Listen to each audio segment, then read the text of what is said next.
Misalnya saya buruh rokok gudang garam, saya tidak bisa serta-merta kemudian saya rokok balbul ini ya, gudang garam ini. Padahal yang buat rokok ini siapa? Saya. Tapi kenapa saya teralienasi dari diri saya sendiri? Karena saya tidak bisa mengakses komoditas yang saya buat sendiri dengan menggunakan kekuatan tangan saya dan dengan menggunakan tenaga saya serta risiko yang saya hadapi. Kenapa saya tidak bisa menguasai atau tidak bisa memiliki? Apa kata Marx? Karena sistem kapitalisme yang bikin seperti itu. Oke, clear. Oke. Mungkin sampai cepat akan membantah, Pak, tapi buruh kan digaji, ya kan? Buruh kan digaji. Gak ada satupun buruh yang gak digaji. Semuanya pasti digaji. Memang saya jawab memang. Ini berdasarkan pembacaannya Marx ya. Ini bukan saya sebenarnya yang ngomong ini ya. Saya cuma menyampaikan Marx ya. Memang buruh itu digaji, buruh itu dibayar. Tapi market value-nya atau nilai tambahnya atau gaji buruh itu tidak sebanding dengan tenaga yang dia keluarkan, juga resiko kematian yang akan dihadapi. Itu tidak sebanding. Wes, gak usah jauh-jauh wes. Buruh itu kan noto digaji UMR, tau UMR Lamongan itu berapa? 23. Soalnya temennya. Iya, 23 ya. Oke. 23 ya. Iya, 23. Katakanlah gaji buruh ini 23, UMR 23. Tapi tidak sebanding dengan apa yang dia keluarkan. Apa yang dia dan resiko, terutama resiko ini yang perlu dicatat. Resiko. Wong sing terus menerus ya.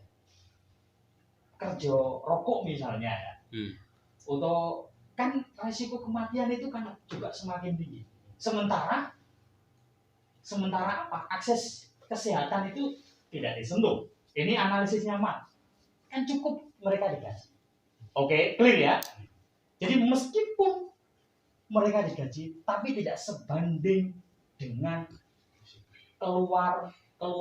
tidak sebanding dengan input yang dia keluarkan. Ya, tidak sebanding dengan input yang dia keluarkan, tenaga maksud saya, juga risiko kematian yang akan dihadapi. Oke. Nah, kata Marx ini ya, kata Marx. Maka secara otomatis buruh itu akan melakukan resistensi. Resistensi itu perlawanan, gitu. Karena yang dicita-citakan Marx itu adalah komunisme, masyarakat komunis. Masyarakat komunis itu bukan masyarakat anti Tuhan loh, kayak. Kita coba nulis sejarah ini. Wah, dia memang sejarah menyebut komunisme itu dengan anti Tuhan. Komunis itu gini, karena ini istilah dari Barat, maka saya akan mengintrodusir juga lewat Barat juga. Masyarakat komunisme itu maksudnya adalah masyarakat tanpa kelas. Tidak ada bedanya antara goblok, pinter, borjuis dan proletar. Maksudnya di sini Marx itu gini. Sejak Marx itu kan seorang ekonom juga. Jadi dia di samping dia filosof, dia juga seorang ekonom. Jadi Marx itu sangat rigid sekali melihat situasi masyarakat industri pada waktu itu yang hanya mempolarisasi masyarakat itu hanya ada dua. Kalau dia tidak berposisi sebagai borjuis pasti proletar. Dan yang perlu dicatat, selamanya kata Marx, borjuis itu terdominasi atau tertindas. Padahal yang diinginkan oleh Marx tidak ada istilah polarisasi itu harus dihapus. Masyarakat itu harus equal itu seimbang. Yang nggak ada bedanya antara borjuis dan proletar. Harusnya proletar itu tidak teralienasi dari hasil komoditas yang dia buat sendiri dengan resiko kematian yang dihadapi. Tapi kenapa dia teralienasi itu kan? Nah, pengennya Marx itu nggak seperti itu. Maka kesimpulannya, maka Marx itu memprediksi borjuis itu akan, proletar itu akan melakukan konsolidasi. Konsolidasi itu bekerja sama, sesama proletar akan melakukan resistensi atau perlawanan. Maka ada istilah yang diintrodusir oleh Karl Marx, revolusi proletariat. Tapi menurut analisisnya Frankfurt ini ya, tapi revolusi proletariat itu tidak pernah terjadi. Kalau toh misalnya terjadi, itu tidak pernah berhasil. Nah, saya tunjukkan alasannya di mana. Kenapa revolusi proletariat itu tidak pernah berhasil. Revolusi proletariat maksudnya revolusi buruh itu. Perlawanan buruh itu kenapa tidak berhasil? Nah, sekurang-kurangnya berdasarkan analisisnya Frankfurt ini, maka Frankfurt, Marx itu tidak memprediksi bahwa borjuis itu juga melakukan konsolidasi dengan sesama borjuis. Yang dilihat itu kan proletarnya saja. Oke, ini loh, ini misalnya aku ini proletar dulu lah ya. Kalau Teguh proletar, kemudian si Titin itu borjuis. Kalau saya, karena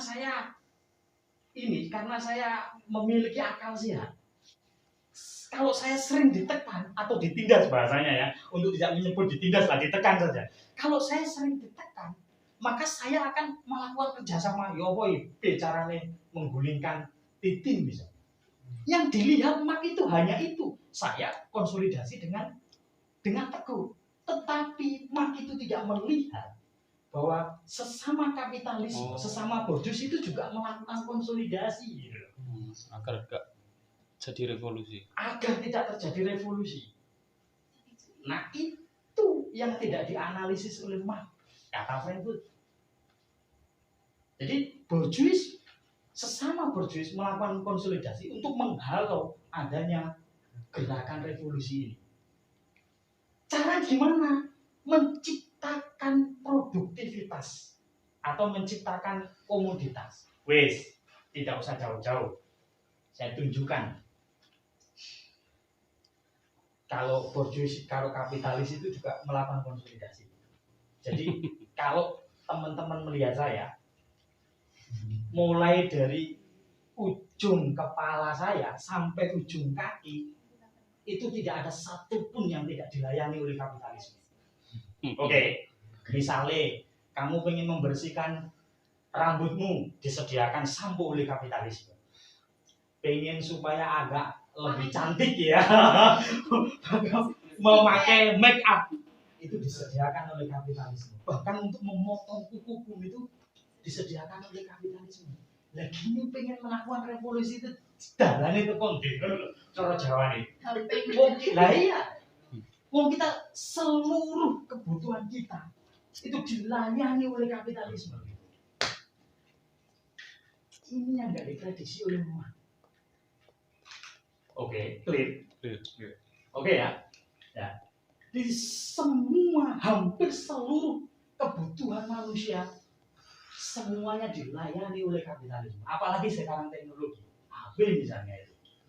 Tidak ada satupun manusia di dunia ini yang tidak pegang HP dan tidak terhegemoni oleh HP.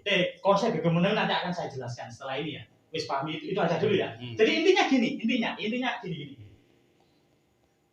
Sederhananya, aku mau bilang gini kepada sahabat-sahabat. Jadi borjuis itu melakukan konsolidasi sesama borjuis melakukan kerjasama untuk menghalau terjadinya revolusi. Dengan cara apa? Caranya gimana? Menciptakan ketergantungan dengan cara menciptakan produktivitas.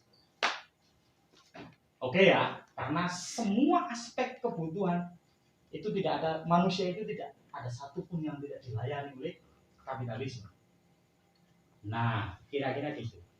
Kira-kira ini kenapa saya sebut kira-kira, karena pemahaman saya gitu. Barangkali ada pemahaman lain ya. Monggo, mungkin Mas Hasan mungkin nanti ada pemahaman lain ya. Mungkin ya. Bisa kita karena kemarin yang ikut Sekolah kan. Itu, oke ya? Itu. Yang kedua, ini yang tidak diprediksi oleh Marx. Yang kedua, Marx tidak memprediksi bahwa borjuis itu tidak hanya konsolidasi sesama borjuis, tetapi juga konsolidasi dengan negara. Nah, ini yang mengerikan ini. Ya, konsolidasi atau kerjasama dengan negara. Kerjasama dengan negara. Negara disuruh untuk membuat aturan. Tapi negara tidak bisa mengintervensi apapun terhadap kewenangan atau keluasaan daripada sistem kapitalisme yang ada di Indonesia misalnya. Wes, saya kasih contoh. Tidak ada konstitusi. Konstitusi itu undang-undang ya. Tidak ada konstitusi yang di Indonesia itu yang tidak ada patologinya. Patologinya itu tumbalnya. Tidak ada. Tidak ada konstitusi atau pasal di dalam undang-undang itu yang tidak bisa lepas dari sistem kapitalisme. Itu pasti ada. Ini dengan bahasa kasar, sebenarnya aku nggak mau nyebut kasar ini ya. Tidak ada. Tidak ada satu pun undang-undang di Indonesia itu yang tidak dibayar oleh kapitalis.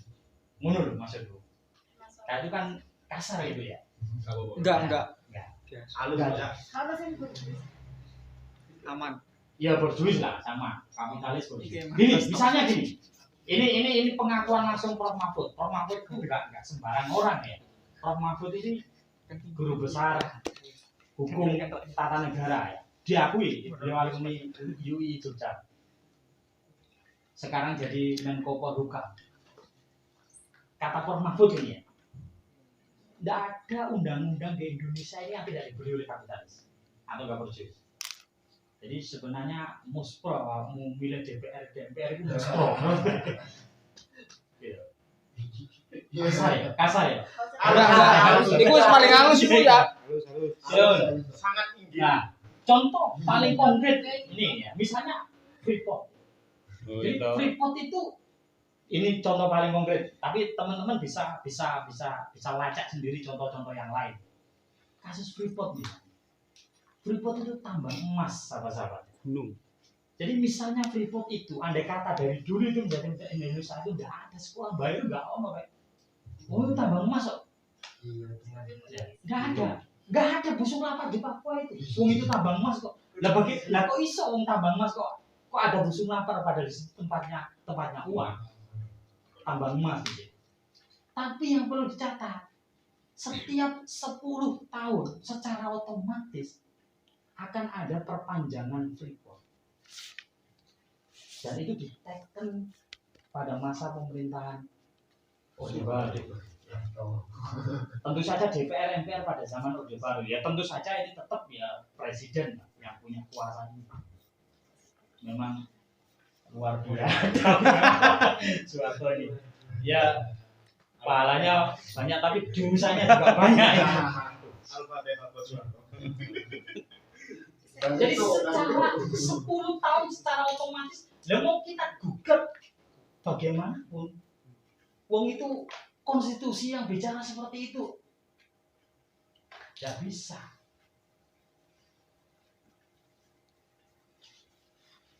Itu pinternya kapitalis itu di sini. Jadi dia tidak hanya konsolidasi sesama kapitalis, tetapi dia juga bekerja sama dengan siapa? Negara.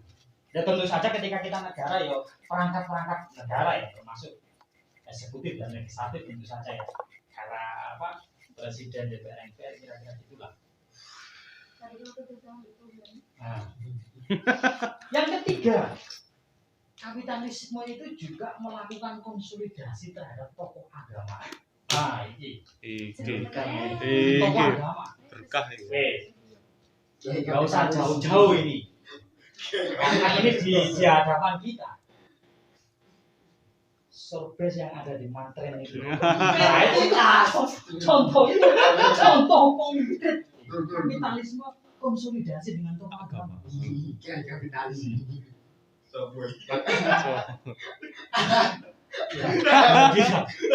Iya benar ya.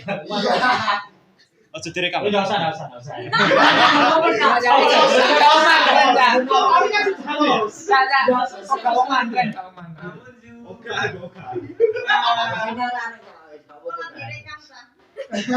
Ojo direkam. Ya direkam enggak apa-apa, tapi jangan di-record. Jangan di-publish. Tapi Enggak, resiko ya. Ya masalahnya Ais. PNS ya. Tugas anyar. Iso tapi Barno iso kuwi. Oh iya. Iya, silakan. Enggak apa-apa, enggak maksa. Kan memang Monggo. Salam ya. Salam Bu, aku pe balik urung tanek. Bukno sik. Bukno mengi. Ya rasa dibukno Barno. ya. Enggak ngono. Jaluk ngekei Wale. stempet. Wes, gini.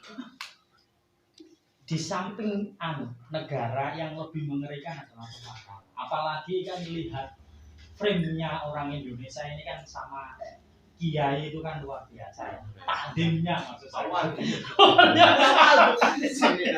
Nah, sambil nawato. Ngalah berkah. Apalagi masyarakat Pantura ini kan ngerti agama semua ya. Di mana memperlakukan kiai kan memang top lah kira-kira gitu. Takdim maksud saya. Nah, pinternya gitu kapitalis itu. Ya, misalnya membangunkan tempat-tempat ibadah.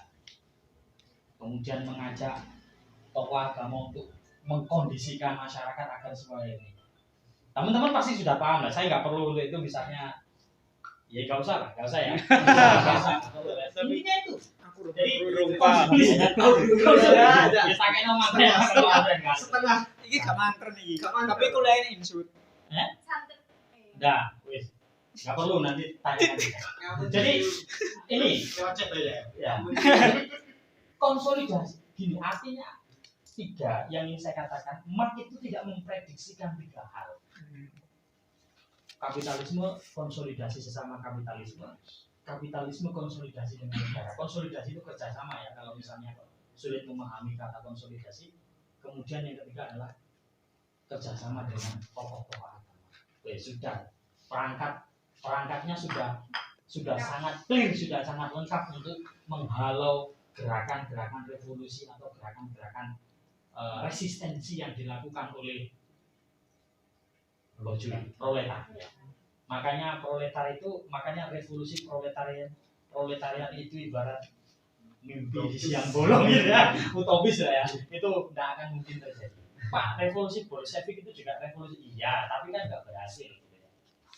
Nah, itu. Nah, ya wis kata cerita. Semangatnya yang jelas semangatnya. Yang terpenting itu adalah semangatnya yang bisa kita ini. Kemudian yang kedua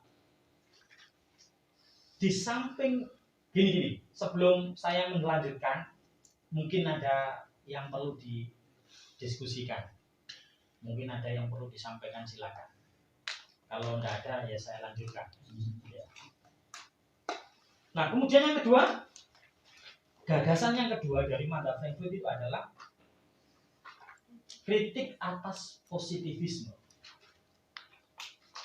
Jadi tadi kritik terhadap kapitalisme, sekarang kritik atas positivisme. Nah, positivisme itu apa? Atau positivisme itu apa ya? Positivisme itu adalah filsafat ya. Positivisme itu aliran filsafat, mazhab filsafat yang diintrodusir oleh Auguste Comte ya. Bukan Agus Comte. Kalau Agus itu kan orang Madura. Sama-sama orang Madura ya. Emil Durkheim ya, dirubah jadi Durkheim. Auguste Comte ya. Auguste Comte. Jadi tokoh dari positivisme itu adalah Auguste Comte. Auguste Comte. Nah, gini. Saya ingin mengatakan gini, positivisme itu adalah simbol dari modernitas. Kenapa disebut dengan simbol dari modernitas? Ini menurut saya ini bahasa saya sendiri loh ya. Kenapa disebut dengan simbol modernitas? Karena hampir seluruh kritikus modernitas itu selalu mengalamatkan kritik terhadap Auguste Comte atau positivisme. Oke, gini. Kenapa saya katakan positivisme itu adalah simbol modernitas? Karena hampir seluruh pengkritik filsafat-filsafat modern atau pengkritik modernitas tepatnya itu mengalamatkan kritiknya terhadap positivisme Auguste Comte. Makanya saya katakan positivisme itu adalah simbol modernitas. Misalnya para filosof postmodern itu setelah filsafat modern itu ada postmodern. Nah, postmodern itu mengkritik seluruh bangunan filsafat atau gagasan-gagasan pemikiran filsafat modern itu mengalamatkan kritik terhadap siapa? Positivisme. Makanya saya katakan simbol modernitas. Tak terkecuali Mada Frankfurt itu juga mengkritik modernitas juga lewat menelanjangi pemikirannya Auguste Comte atau positivisme. Maka saya sekali lagi saya mengatakan positivisme ini adalah simbol dari modernitas. Alasannya itu ya, karena semua kritikus, semua pengkritik atau seluruh pengkritik ya apa namanya dari kritik, penilai dari modernitas itu selalu mengalamatkan kritiknya terhadap Auguste Comte atau positivisme. Nah, pertanyaannya sekarang, di bagian mana Mada Frankfurt itu mempersoalkan positivisme? Di bagian mana Mada Frankfurt itu mempersoalkan positivisme? Jadi gini, saya akan mengintroduksi sedikit. Sebenarnya kalau ini materi sekolah pemikiran modern. Gini, saya introduksi sedikit. Positivisme itu gini, intinya ini ya. Positivisme itu adalah penerapan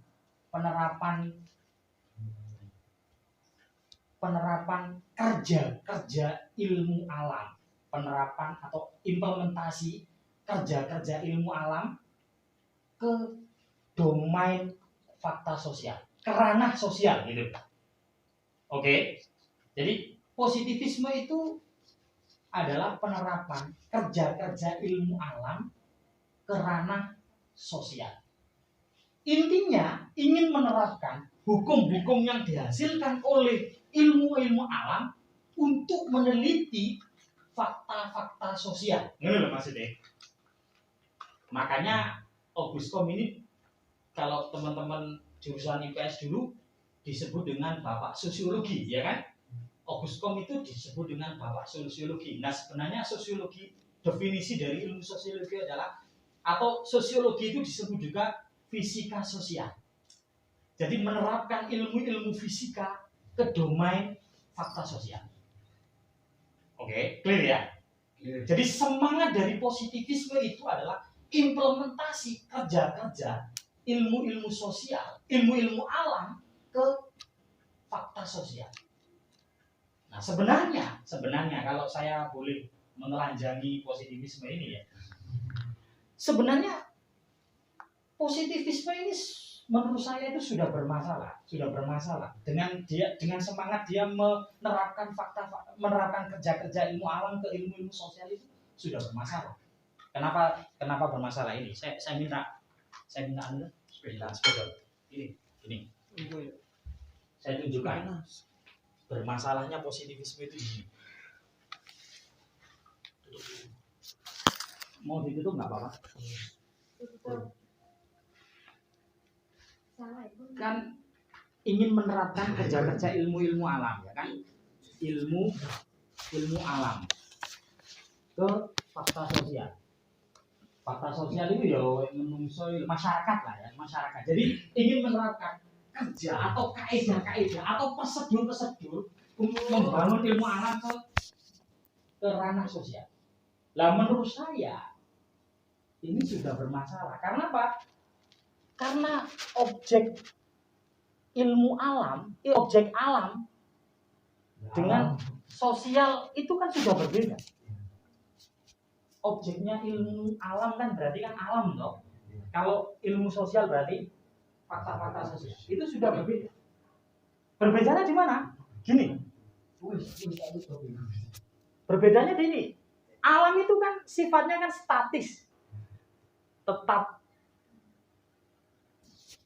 Kalau sosial itu kan dinamis ya. Berubah. Jadi gini loh. Optimisnya Obiskop ingin gini.